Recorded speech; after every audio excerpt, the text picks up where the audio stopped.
booking sa live sina Barbie Fortesa at David Licauco sa totoong nararamdaman nila sa isa't isa.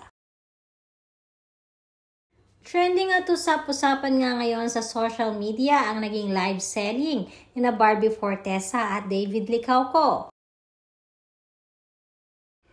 Madaming mga kabarda fanatics ang kinilig sa muling pagsasama ng dalawa. Kakaiba rin talaga ang mga naging segue ni Barbie Fortesa sa kanilang naging live selling habang sila ay nag-uusap. Maging mga netizens ay hindi rin mapigilang mapatanong sa mga ikinikilos ng barda. Halata kasi sa una pa lamang na na-miss nila ang isa't isa. Sabi nga ng mga netizens na mga the moves di umano ni Barbie at David ay undeniably for people who are in love. May mga nagsasabi pa na aminado naman noon pa si David na may special na siyang nararamdaman kay Barbie.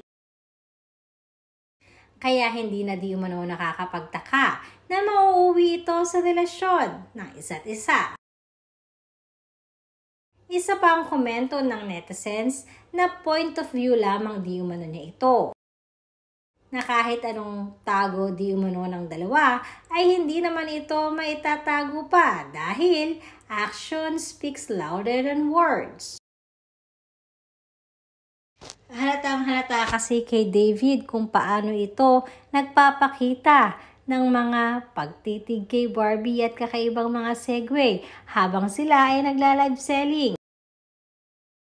Kaya naman kayo na ang humusga mga kabarda kung ano nga ba ang totoong score between David at Barbie Fortesa.